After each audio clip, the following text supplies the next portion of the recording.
Buenas tardes, compañeros, maestro. El tema que hoy vamos a tratar es otras drogas. Mi equipo está conformado por Arbea Cruz Freddy Alexis, Gómez Gómez Jesús, Jiménez Jarquín Melisa Guadalupe y Martínez Peña Leticia. El uso y abuso de sustancias adictivas constituye un complejo fenómeno que tiene consecuencias adversas en la salud individual, en la integración familiar y en el desarrollo y la estabilidad social. Aunque en la actualidad toda la sociedad está expuesta a las drogas, hay grupos más vulnerables que otros a sufrir consecuencias negativas por su uso, como son los niños y los jóvenes, quienes pueden truncar su posibilidad de desarrollo personal y de realizar proyectos positivos de vida. El Gobierno de México inició desde la década de 1970 acciones para atender este problema, mucho antes de que la demanda de drogas adquiriera mayores proporciones, por lo que contamos ya con una considerable experiencia acumulada. Nuestro país ha realizado esfuerzos importantes por enfrentar este problema a través del desarrollo de un marco jurídico, normativo e institucional y de programas que al mismo tiempo que dan seguimiento a los acuerdos que México ha firmado en el ámbito internacional son apropiados a las características socioculturales específicas de nuestra nación.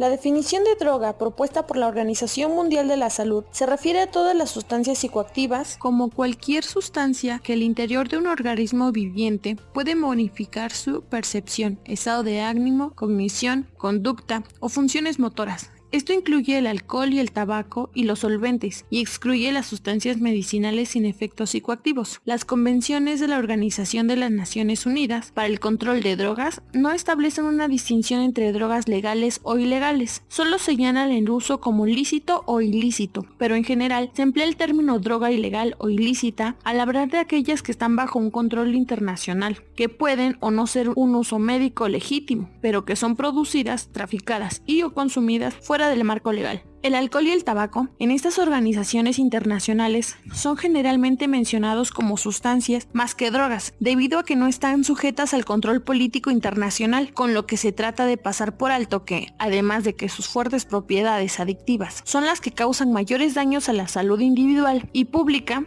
en prácticamente todo el mundo. Por otra parte, en algunas poblaciones, las drogas médicas usadas fuera de un adecuado control terapéutico son la principal causa de abuso y adicción. Los solventes volátiles, aunque no están dentro del mencionado control internacional, son frecuentemente usados con fines de intoxicación por niños en muchos países, como en México. Las drogas son consumidas para aliviar el dolor, para el tratamiento de una enfermedad, para cambiar el estado de ánimo, para una búsqueda o abandono de la identidad, como un escape, para olvidar o para explorar estados de conciencia y sensaciones. La OMS habla sobre abuso de drogas cuando se presenta un uso persistente o esporádico excesivo de las drogas fuera de una práctica médica. Como esto fue considerado como muy ambiguo, se comenzó a reemplazar el término abuso con el de uso dañino, que incluye un patrón de uso de sustancias psicoactivas que causa daño a la salud física o mental. Sin embargo, dentro del contexto de control internacional de drogas, la OMS utiliza el término abuso para ser consistente con los términos utilizados por las convenciones, que emplean indistintamente los términos abuso, uso inadecuado o uso ilícito. Los términos abuso o uso inadecuado pueden tener diversos significados en distintos países, de acuerdo con lo que se considera un problema de abuso de drogas en una cultura específica. Además de la expresión abuso de drogas no hace una distinción entre los que las consumen de manera ocasional, habitual o presentan dependencia hacia las sustancias. En general, se ha adoptado por emplear indistintamente los términos usar o consumir. El concepto de abuso incluye un daño a la salud física o mental del consumidor, o se aplica a un patrón de consumo que es frecuente e interfiere con otros aspectos de la vida, o se presenta de manera ocasional en periodos de consumo intenso. Las drogas interfieren en la forma en que las neuronas envían, reciben y procesan las señales que transmiten los neurotransmisores. Algunas drogas como la marihuana y la heroína tienen la capacidad de activar neuronas porque su estructura química es similar a la de un neurotransmisor natural del organismo. Ello permite que se adhieran a las neuronas y las activen. Si bien estas drogas imitan las sustancias químicas propias del cerebro, pero no activan las neuronas de la misma manera que un neurotransmisor natural, lo que provoca el envío de mensajes anormales a través de la red. Otras drogas como la anfetamina o la cocaína puede hacer que las neuronas liberen cantidades anormalmente altas de neurotransmisores naturales o que al interferir con los transportadores eviten el reciclamiento anormal de estas sustancias químicas del cerebro. Las drogas pueden alterar zonas importantes del cerebro que son necesarias para funciones vitales y pueden impulsar el consumo compulsivo propio de la drogadicción. Y estas zonas son los ganglios basales, que cumplen con una función importante en las formas positivas de motivación, incluidos los efectos placenteros de actividades saludables como comer, socializar o tener actividad sexual, y también participan en la formación de hábitos y rutinas. Estas constituyen un nodo clave en lo que a veces se denomina el circuito de recompensas, el cerebro. Las drogas generan hiperactividad en este circuito, lo que produce la euforia que se sienten al consumirlas, pero cuando la presencia de la droga se repite, el circuito se adapta y disminuye su sensibilidad, lo que hace que a la persona le resulte difícil sentir placer con algo que no sea la misma droga. La amígdala extendida cumple una función en las sensaciones estresantes como la ansiedad, la irritabilidad y la inquietud, las cuales son características de la abstinencia, una vez que la droga desaparece del sistema y motivan a la persona a volver a consumirla. A medida que aumenta el consumo de la droga, este circuito se vuelve cada vez más sensible y con el tiempo una persona con trastorno por consumo de drogas no las consume ya para lograr un estado de euforia, sino para aliviar temporalmente ese malestar. La corteza prefrontal dirige la capacidad de pensar, planificar, resolver problemas, tomar decisiones y controlar los propios impulsos. La corteza prefrontal dirige la capacidad de pensar, planificar, resolver problemas, tomar decisiones y controlar los propios impulsos. Esta es también la última parte del cerebro en alcanzar la madurez, lo que hace que los adolescentes sean más vulnerables.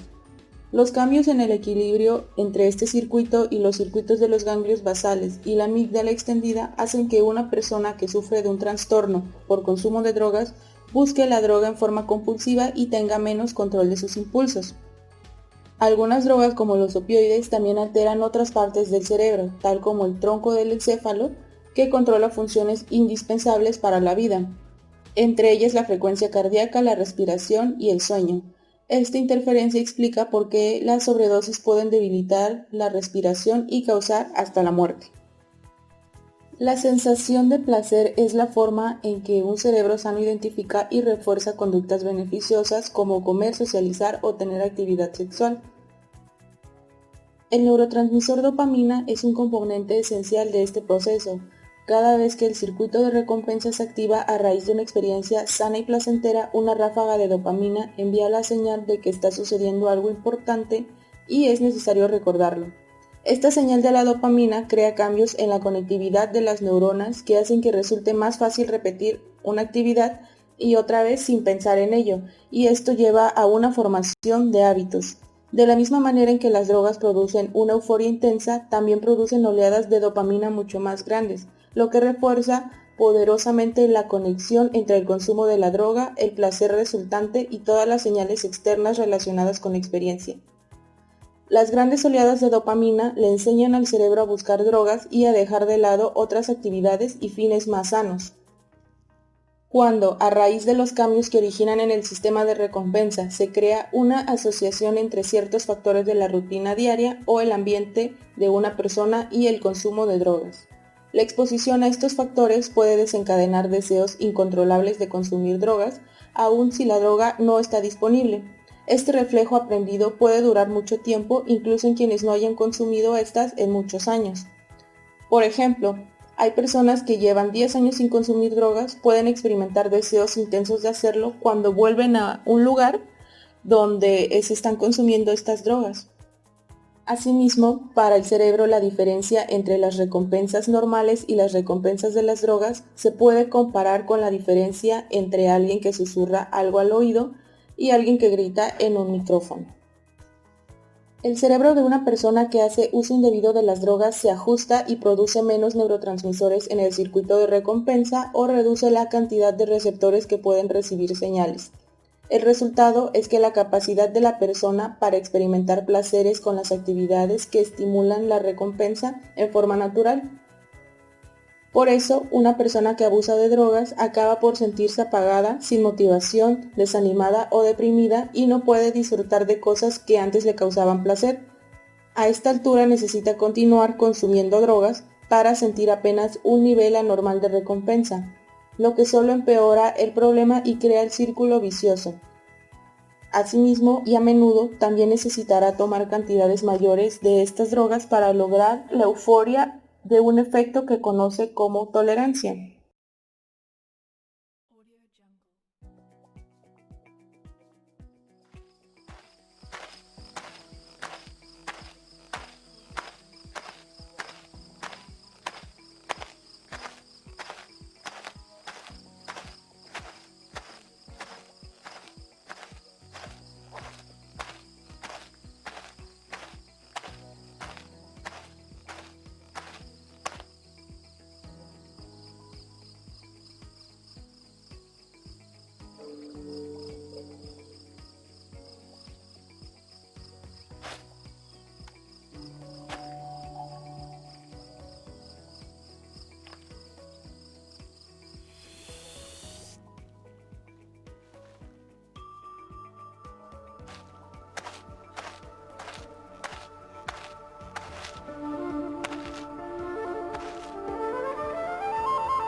Spice. Se trata de una droga sintética que tiene el mismo comportamiento que la cannabis, por lo que se le conoce como marihuana sintética.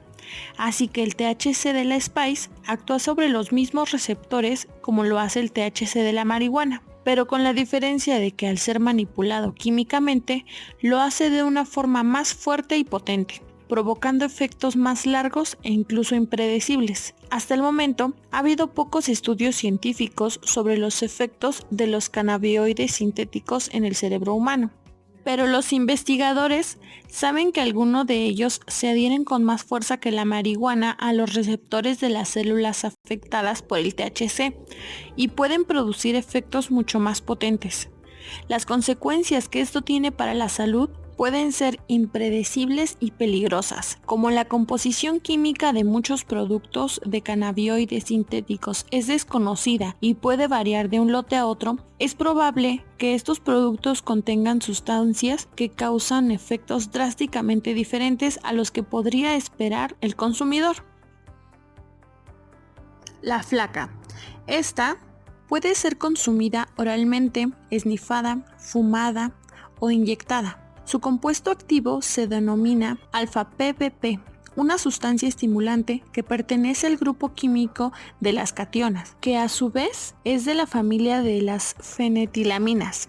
El alfa-PBP es un estimulante muy potente del cual existen pocas referencias. Este compuesto se asemeja a la metil-N-deoxipirovalerona, también conocido como MDPV, y se encuentra en otra droga conocida como sales de baño, tanto por su estructura química como por los efectos sobre el organismo. Mientras el consumo del ingrediente activo de las sales de baño es ilegal, la flaca también es conocida como la droga de Hulk o la locura a $5, por sus efectos energetizantes y su bajo precio. Esta droga provoca sentimientos de euforia, aumento de estado de alerta, excitación sexual, sensación de tener más energía y aumento del movimiento. La euforia que produce esta sustancia desaparece al poco tiempo, por lo que muchos consumidores sienten ganas de consumir la flaca de nuevo al poco tiempo.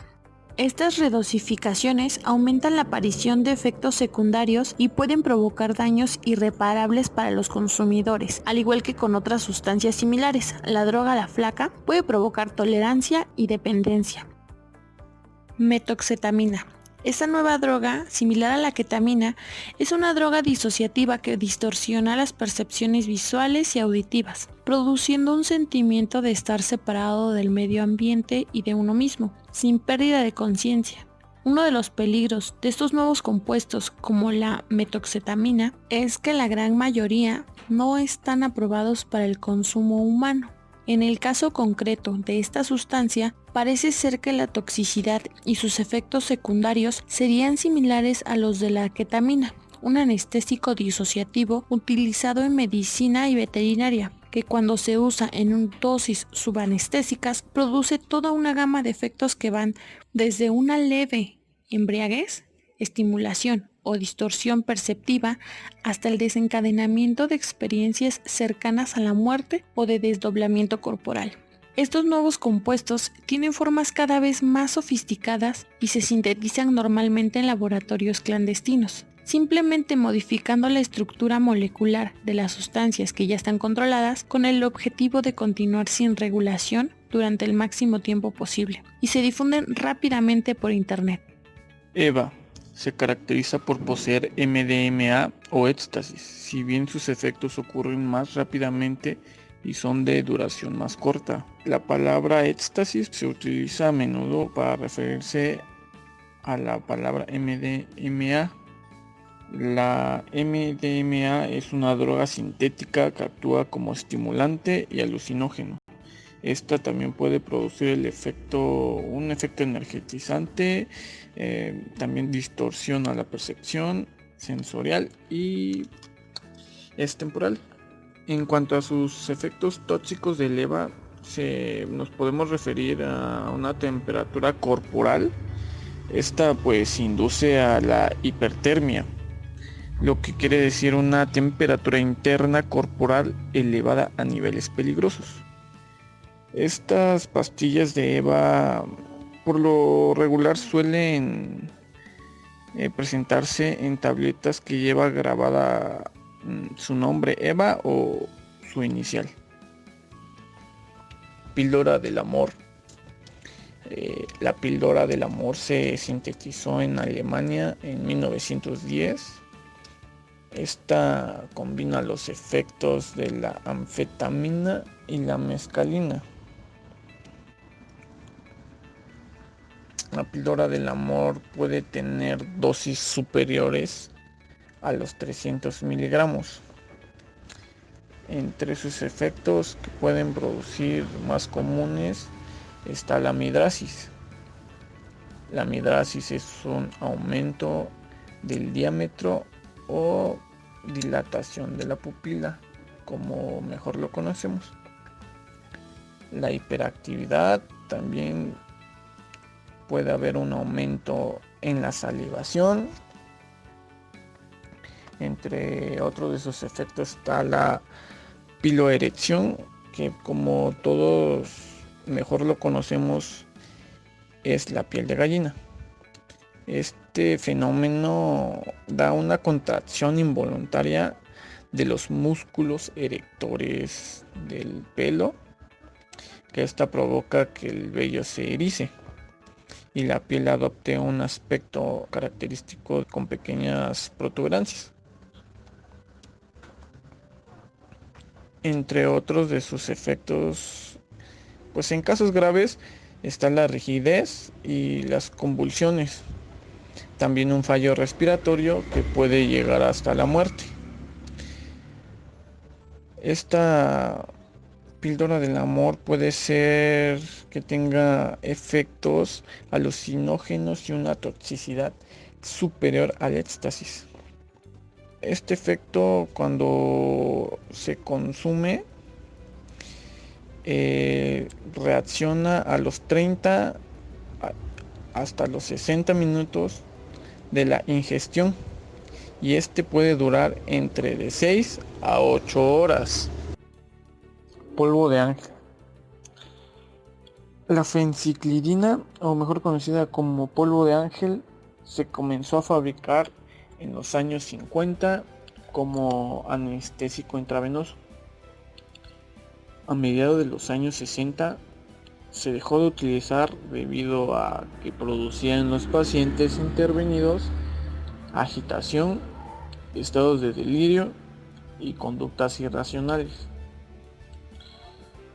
Este polvo de ángel se trata de un polvo que es blanco, cristalino y que se disuelve fácilmente en agua o alcohol.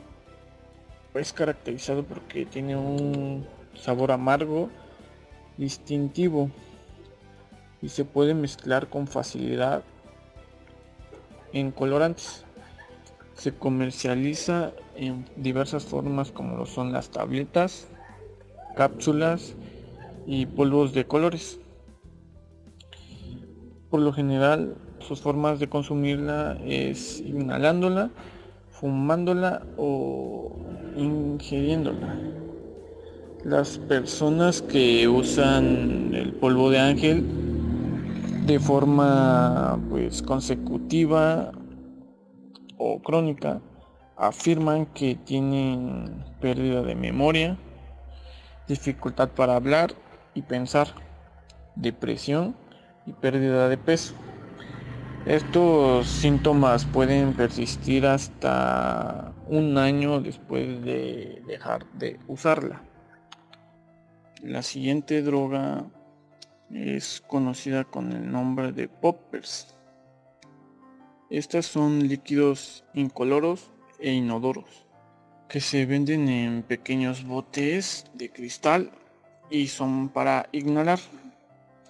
El nitrato de amilo es una sustancia muy volátil e inflamatoria, que es la que tiene esta droga. Nunca ha de ser ingerida porque esta puede ser mortal. Sus efectos de esta droga es que es estimulante, vasodilatador, que se percibe a los pocos segundos de inhalar la sustancia, una sensación de euforia, también una sensación de como ligereza, otro efecto que también es como muy destacado es la desinhibición sexual, y se caracteriza porque estos efectos desaparecen rápidamente y dan un paso a una fuerte sensación de agotamiento y decaimiento. Entonces estos efectos son temporalmente, no son a largo plazo. Esta droga tiene unos riesgos que son para la salud, entre los cuales es el enrojecimiento de la cara y cuello, dolor de cabeza, náuseas, vómitos, taquicardias e hipotensión, elevado riesgo de intoxicación por sobredosis, depresión respiratoria, convulsiones, vértigos.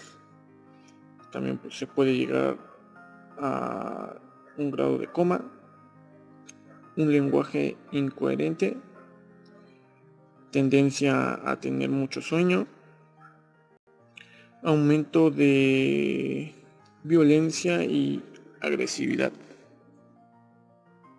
Cocaína rosa. Se trata de una droga sintética con efectos psicodélicos. Altera todos los sentidos y cambia la percepción del mundo con alucinaciones visuales y del pensamiento. El descontrol de la imaginación puede causar terribles ataques de pánico. Esta droga combina los efectos alucinógenos del LSD con los efectos enérgicos y eufóricos del MDMA, pues quien lo consume nota un subidón placentero para el propio cuerpo, acompañado por una sensación de fuerza exagerada y un intenso nerviosismo y excitación. Estos efectos tienen una duración de entre 4 y 8 horas. Es curioso que reciba el nombre de cocaína rosa, pues las consecuencias de consumirla no tienen mucho que ver con el clorhidrato de cocaína. El único parecido entre ambas drogas es la presentación en polvo. Mefedrona. La mefedrona, también conocida como comida para cactus, fue identificada por el organismo europeo encargado de investigar la aparición de nuevas drogas por primera vez en 2008, cuando se analizó una tableta de aspecto parecido al de éxtasis en Francia. Aunque este componente estaba comercializado por empresas de suministro de productos químicos en Israel, la compañía que lo producía, Neurogenics, ilegalizó la sustancia en enero de 2008. Desde entonces, esta droga se ha llegado a vender como fertilizante para plantas o incluso como aromatizante para productos de limpieza. Es una sustancia química de las catinonas, sustancias químicas emparentadas con las anfetaminas. Sus efectos se sitúan entre los de estimulantes, como la cocaína o la cafeína, y los empatógenos de la MDMA. Su uso se extendió desde 2010, por lo que es una droga poco estudiada en humanos y se sabe muy poco acerca de su toxicidad y los problemas derivados de su consumo a largo plazo. Esta se puede presentar como cristales transparentes o amarillentos. Las formas más habituales de uso son la intranasal y la oral. Algunas personas la utilizan también por vía inyectada o intrarrectal. La vía intravenosa es, con diferencia, la que comporta mayores riesgos. Las dosis recreativas habituales, en torno a 150 miligramos por vía oral, 50 miligramos por vía intranasal, producen percepción de incremento de energía, sensación de estimulación, estado de alerta, euforia, locuacidad. Algunas personas refieren que es un efecto afrodisíaco o intensificador de las relaciones sexuales. ¿Qué es y cómo actúa la mefedrona? Esta droga es de tipo estimulante y entactógeno, como también lo es la anfetamina. Para su venta se presenta como una droga de diseño, aunque en algunos casos suele ser vendida como falso éxtasis. Se presenta en diversos formatos, aunque el más popular es en polvo. La mefedrona ha sido prohibida en muchos países de la Unión Europea, incluido España. En concreto, en el año 2010, Reino Unido ilegalizó la sustancia después de un número de muertes y urgencias relacionadas con su consumo. De un total de 37 muertes, al menos 2 fueron relacionadas directamente por el consumo de mefedrona. Su consumo está asociado al mundo de las sesiones de sexo dentro de circuitos gays. Lo curioso es que, aunque tienda a ser utilizada para mantener largas jornadas de sexo, sus efectos imposibilitan la erección, aunque hay aún escasos conocimientos sobre los efectos para la salud de las personas, podemos mencionar algunos de ellos. Entre estos efectos se encuentran el aumento de calor, donde la persona que haya consumido mefedrona sufre un sobrecalentamiento acompañado de una sudoración exagerada que puede llegar a la deshidratación. Las personas que consumen esta sustancia tienden a tener mucha sed, pudiendo incrementar la ingesta de alcohol. Al combinarlo con alcohol, puede llegar a producir náuseas. Otro de los efectos es la excitación. Hay un aumento de ritmo cardíaco, mismo que puede poner en riesgo la vida de una persona con problemas cardíacos, y más si además de consumir esta sustancia se combina con otras como poppers o Viagra. Además, se da un estado de alerta y nerviosismo, euforia o el famoso llamado subidón, así como bruxismo, hemorragias nasales, sinusitis, jaquecas y pérdida de concentración. Otro de los efectos es el insomnio. Tal es la sensación de alerta o nerviosismo que las personas bajo el efecto de esta droga tienen problemas para conciliar el sueño. Otro efecto de la droga mencionada es la dificultad para mantener relaciones sexuales, ya que dificulta la erección, por lo cual tiende a ser consumida por hombres que reciben la penetración.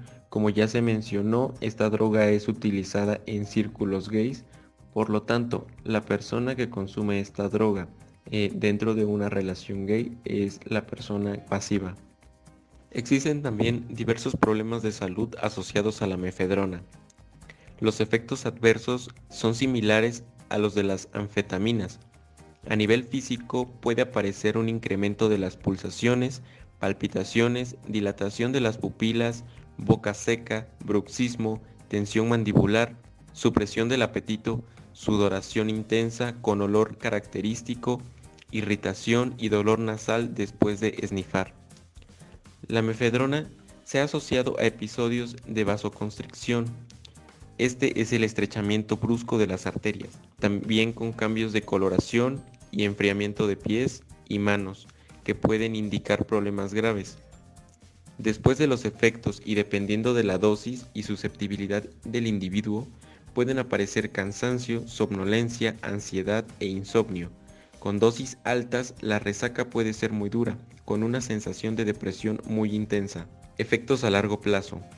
Uno de los problemas de la mefedrona es que no se conoce prácticamente nada sobre sus riesgos a largo plazo. Otras drogas como el cannabis, la cocaína o el MDMA han sido estudiadas durante décadas y sus riesgos están bien determinados. En el caso de la mefedrona no existen estudios en humanos que permitan estimar sus posibles riesgos a largo plazo. Sobredosis. Los efectos tóxicos de la mefedrona son similares a los de las anfetaminas. Desde el 2008 se han comunicado varias muertes relacionadas con el consumo de esta sustancia.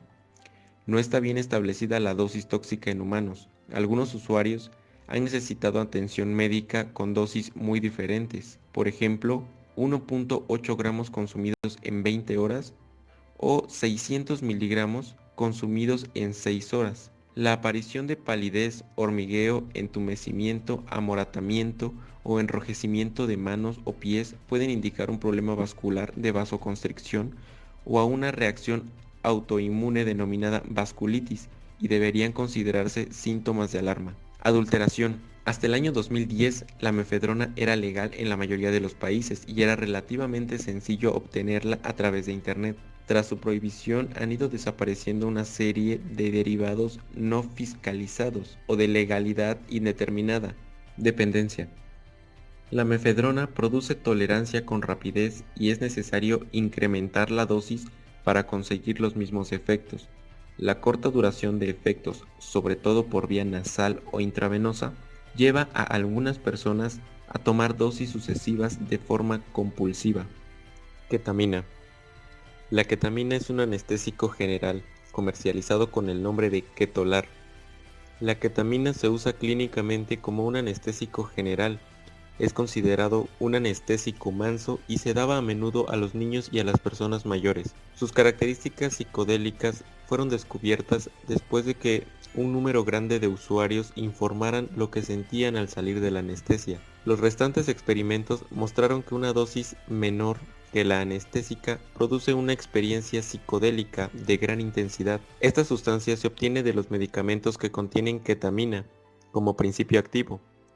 Dichos fármacos se presentan en forma de solución ácida incolora para su administración inyectable por vía intramuscular, intravenosa o endovenosa. En su presentación sólida, en forma de polvo, se utiliza directamente como la cocaína. En forma de raya para esnifar, la absorción nasal se realiza mediante un tubito o canutillo estrecho y más o menos largo. En su presentación líquida, se utiliza con jeringuilla, inyectando normalmente por vía intravenosa, muy lentamente y por una sola vez. Esta presentación se usa en consumidores con fuerte adicción o que han generado alta tolerancia al principio activo. Efectos. Dentro de los efectos buscados con esta sustancia a dosis bajas, se consigue un sentimiento apacible, soñador, similar al del gas hilarante. Los usuarios informan de la sensación de flotar y salir ligeramente fuera de su cuerpo. El entumecimiento de las extremidades también es común. Con dosis superiores, se produce un efecto alucinógeno que puede hacer sentir al usuario muy lejos de su cuerpo. Esta experiencia se le llama entrar en un agujero K. Se ha comparado con una experiencia de muerte cercana, con las sensaciones de subir y separarse del cuerpo. Muchos usuarios encuentran la experiencia espiritualmente significante, mientras otros la padecen asustados. Mecanismos de actuación. A los 10 o 20 minutos del consumo, dependiendo de las dosis, comienzan a presentarse sus efectos, con tiempos distintos para cada uno de ellos. El primero es el de la sensación de disociación, apareciendo un estado de inconsciencia y posteriormente una amnesia muy intensa, acompañada de ausencia o impercepción del dolor. Efectos secundarios. Produce alucinaciones, flashbacks, alteración de la atención y la memoria, además bradicardia, hipertensión, arritmias, depresión respiratoria leve, laringoespasmo, estridor en niños y reacciones distónicas. Tras una sobredosis, puede ocasionar aumento de la presión intracraneal e intraocular, convulsiones, insuficiencia cardiorrespiratoria, polineuropatía e hipertonía muscular. Desomorfina, o mejor conocida como Crocodile en Rusia. Es una droga de fabricación casera que tiene los mismos efectos que la heroína, pero es 10 veces más barata que la heroína. El nombre de la droga en Rusia proviene de la palabra cocodrilo, por los efectos que produce en la piel. A diferencia de la heroína, donde el efecto puede durar varias horas, el Crocodile solo dura entre 90 minutos y 2 horas. La piel de los adictos al Crocodile se vuelve gris y se desprende hasta dejar los huesos expuestos. En 3 años, la carne se pudre. La elaboración de la sustancia resulta simple y económica en la mayoría de los casos. Los pacientes preparan Crocodile en su propio domicilio, combinando ácido clorhídrico, yodo y fósforo rojo con codeína. Si bien además existen diferentes preparados que se utilizan para economizar el proceso, como disolventes orgánicos o tropicamida. El resultado de la cocción de los analgésicos y los productos químicos es un fármaco tóxico y altamente adictivo. Las principales vías de consumo del Crocodile son la vía oral y la parenteral, subcutánea o en la arteria femoral principalmente.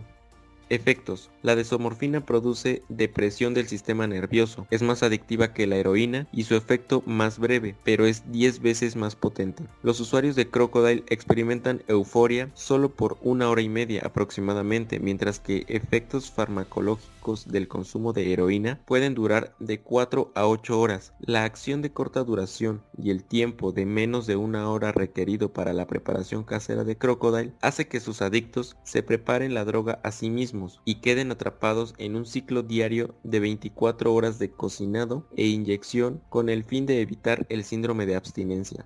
La sobredosis parenteral produce la triada clásica de miosis, disminución de nivel de conciencia y depresión respiratoria. Tratamiento. El tratamiento de las complicaciones del consumo de Crocodile requiere, en la mayoría de las ocasiones, de intervenciones quirúrgicas de extrema complejidad, como la extirpación de las principales venas en los brazos o las piernas, necesitando en ocasiones la amputación o injertos de piel. Como ya sabemos, todas las acciones tienen consecuencias y las drogas no son la excepción.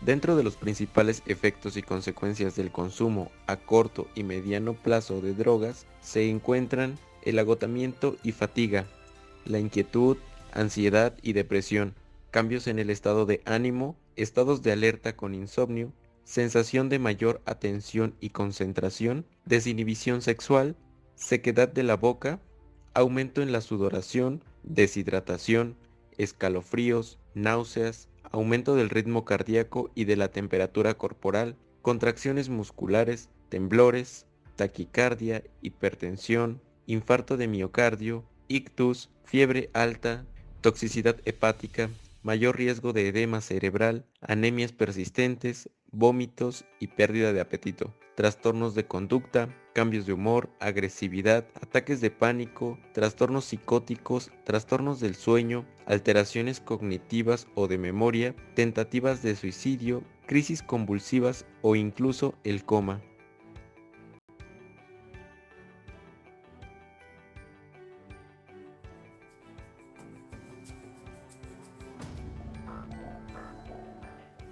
Las drogas tienen una manera de hacer la vida ordinaria mucho más complicada. Literalmente alteran tu cerebro y afectan tanto los músculos como el movimiento. Cómo eso complica tareas básicas como problemas simples de resolver. Para los sujetos que estamos siguiendo, significa que estarán ante un problema de la vida diaria.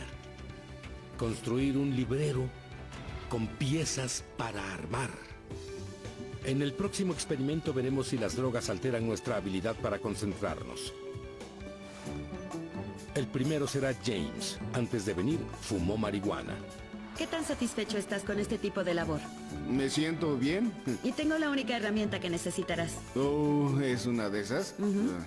Tienes 20 minutos, empezando ahora. Una pequeña llave, un manual de instrucciones y un carpintero lleno de drogas. ¿Qué podría salir mal? Creo que quieren volver locas a las personas con las instrucciones. El librero puede ser armado en tan solo 8 pasos. Está diseñado para ser sencillo. No quiero dar la falsa impresión de que a los fumadores de marihuana les gustará armar muebles. No creo que deberían dejar a los fumadores de marihuana armar nada. Estoy medicado, intoxicado. ¿Por qué querría armar un mueble? Tiempo. ¿Te sentarías en eso? Obviamente no terminé, y puede ser que haya hecho un par de cosas mal que tendría que regresar y corregir. James tiene problemas concentrándose porque el THC en su cerebro no solo inhibe el recordar, también detiene su habilidad de concentrarse. Antes de llegar, Jeff fumó metanfetaminas. Gracias por venir. Una sustancia utilizada en exceso por más de 500,000 de norteamericanos. ¿Cómo te sientes al respecto al hacer esta tarea? En cuanto a mis habilidades, puede que sea el peor. Tienes 20 minutos, empezando ahora.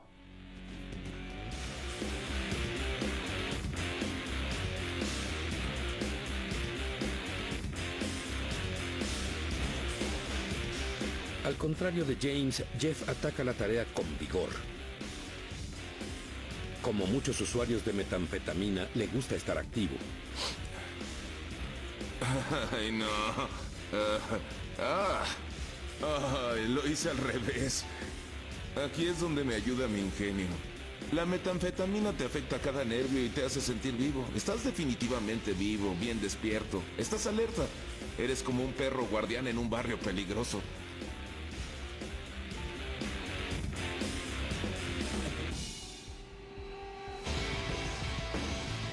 Como viajero del rock and roll, Jeff tiene que conducir el camión de la banda. Somos los primeros en llegar y los últimos en salir, ¿sabe? Mucha presión y espera. Ahí es donde comenzó a usarla. Esto es como una extraña cobija eléctrica. Como que te estimula todo el día y luego solo se vuelve algo que haces. Como la heroína y la cocaína, la metanfetamina es altamente adictiva. Una vez usada, el cuerpo la desea. La abstinencia es dolorosa y deprimente, pero el uso continuo es todavía más peligroso. Todos los sistemas están a todo lo que dan.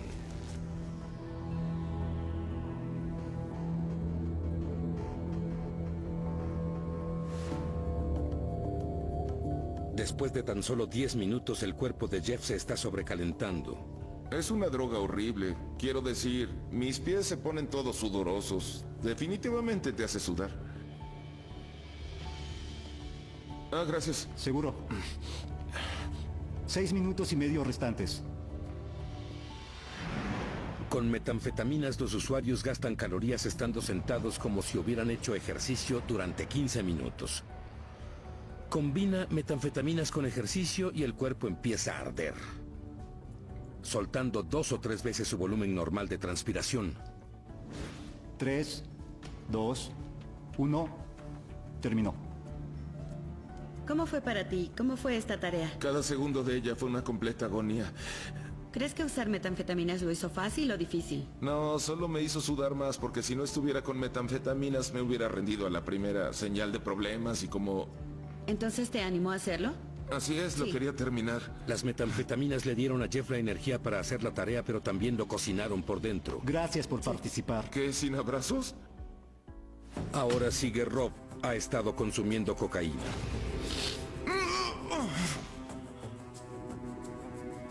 No me siento emocionado al respecto, pero sé que lo armaré rápido. Es monótono y tonto, sí. Tienes 20 minutos, empezando ahora.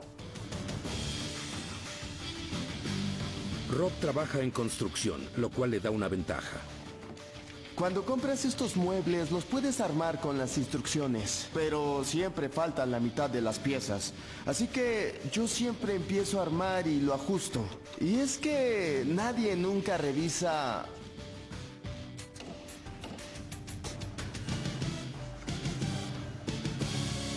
Esto no funcionará, ¿verdad?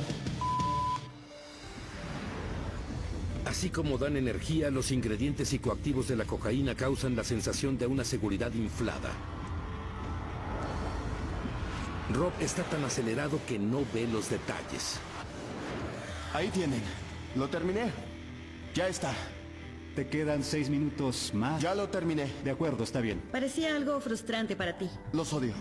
Los odio. Pon esta parte, pon la parte A en la parte B y los tornillos y... Ahí está armado. No vi el instructivo y no usé todas las partes. De acuerdo. Pero está armado. Está armado con cocaína, pero mira, adivina que... Resiste lo que quieras. Cierto. Tal vez debería poner más atención al detalle, pero... Lo mío no son los detalles. Yo me baso en grandes dibujos, así como armado. Eso funciona. ¿Qué tipo de librero obtendremos de drogas conocidas por llevar a los usuarios a un turbio sueño?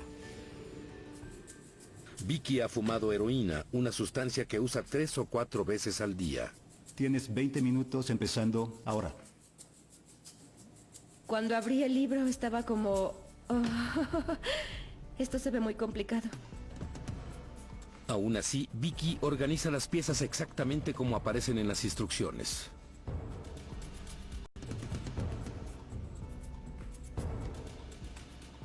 Para sorpresa del equipo médico, está trabajando calmada y eficientemente.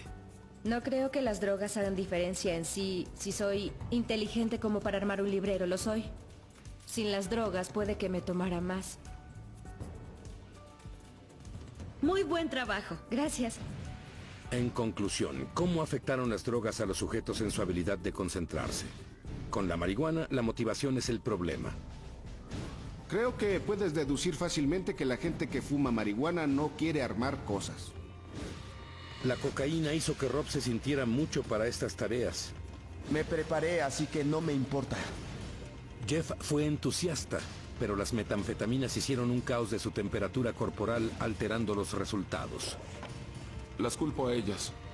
Y finalmente, a pesar de tomar heroína, Vicky completó el librero. pero su éxito viene con un precio muy alto. No puede funcionar sin ella.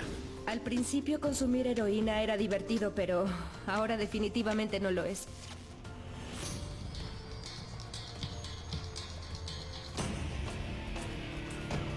La heroína controla toda la vida de Vicky.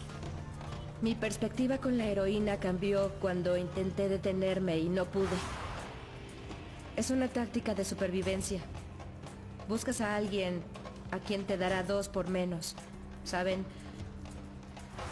Es como un resfriado severo y lo único que te lo quita es drogarte.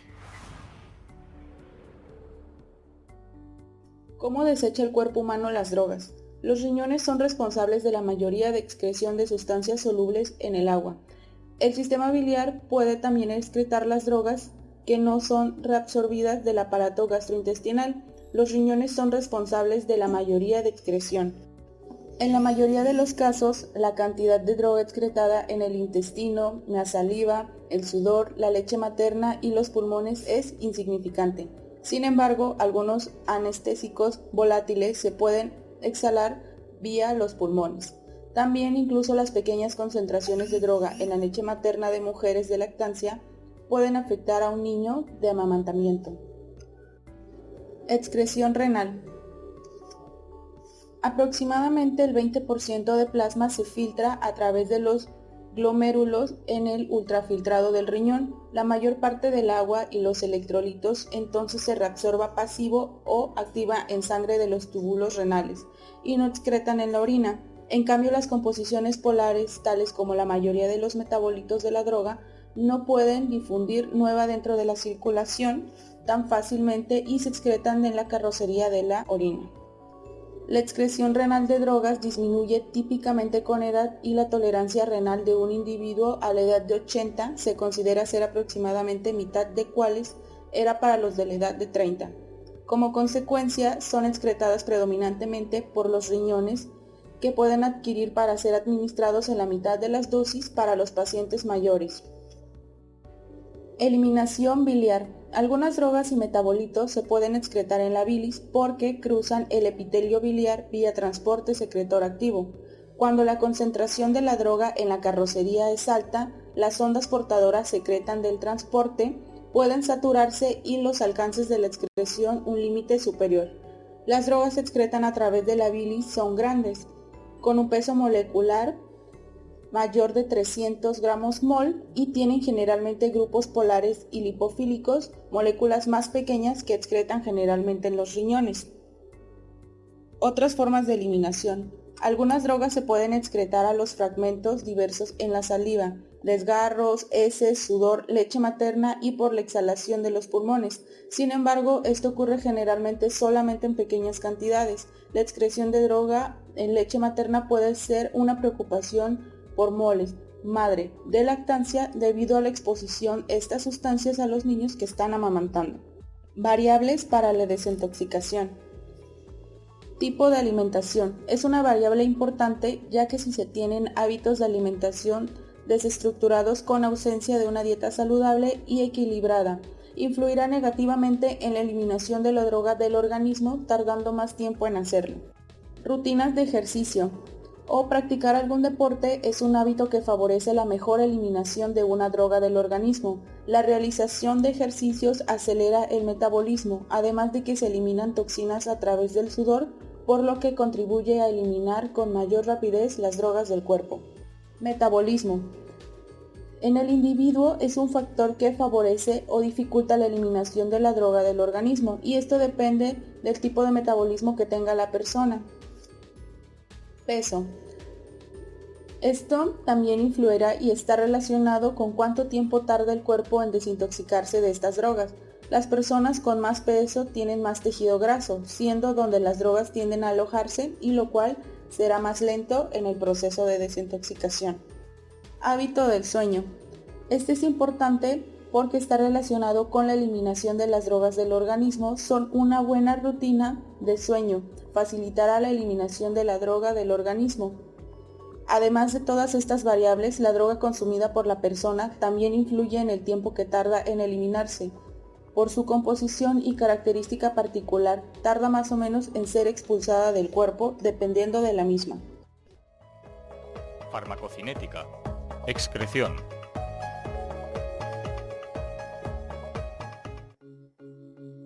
Es la salida de los fármacos o de sus metabolitos al exterior del organismo. El principal órgano encargado de la excreción es el riñón. La excreción renal de fármacos es el resultado de 3 procesos: la filtración glomerular, la secreción tubular y la reabsorción tubular. Mediante la filtración glomerular pasan a la orina todos los fármacos disueltos en el plasma, que se encuentran en forma libre y con un peso molecular inferior a los 70.000 D. Este paso puede estar condicionado por la edad, el embarazo y algunas sustancias y algunas patologías.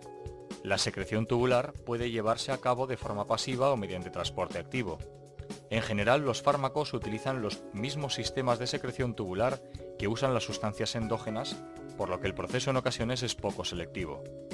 En los fármacos que se excretan por secreción tubular, no importa cuál sea la fracción libre o unida a proteínas, siempre que la unión sea reversible, pero hay que tener en cuenta que el transporte activo puede saturarse. Por último, mediante la reabsorción tubular, los fármacos que hayan sido previamente filtrados o secretados a túbulos renales pueden ser reabsorbidos, volviendo así a la circulación sistémica. Generalmente, el proceso de reabsorción tiene lugar mediante difusión pasiva, aunque en algunos casos se puede llevar a cabo por transporte activo. La reabsorción pasiva de sustancias ácidas y básicas depende del pH del medio. Así, alcalinizando o acidificando la orina, puede lograrse una eliminación más rápida de ácidos débiles o de bases débiles respectivamente, en casos de intoxicación. Ver en el apartado de absorción. La segunda vía en importancia, después de la renal, es el sistema hepatobiliar. A través de la bilis, generalmente por esta vía, se eliminan compuestos de peso molecular alto. Se produce principalmente por transporte activo y en algunas ocasiones es útil para tratar infecciones biliares. Los fármacos pueden ser eliminados también a través de las heces. La excreción pulmonar es importante para anestésicos generales, inhalatorios y otros compuestos que se administran por vía inhalada. La excreción por leche materna es importante tenerla en cuenta en madres lactantes. Generalmente la concentración de fármaco eliminado a través de la leche es pequeña, pero en caso de medicamentos tóxicos que las madres consuman en grandes cantidades puede pasar al bebé. La excreción por saliva, sudor y lágrimas es cuantitativamente poco importante, aunque puede serlo para algunas sustancias tóxicas. La vida media plasmática de eliminación es lo que tarda la concentración plasmática en reducirse a la mitad. Es un valor clave a la hora de decidir las pautas de administración. Cuanto mayor sea, más lenta será la eliminación. Se ha consensuado que tras 5 vidas medias, el fármaco se ha eliminado por completo del organismo. En la primera vida media se elimina la mitad, en la segunda la mitad de la mitad y en la tercera la mitad de la mitad de la mitad y así sucesivamente. El aclaramiento de un fármaco por un órgano indica la capacidad de ese órgano para eliminarlo. Así se habla de aclaramiento hepático, renal, etc. En general, los factores que alteran la función renal y o hepática tendrán repercusión en la forma de los fármacos de ser eliminados del organismo y pueden conducir a alteraciones de los efectos.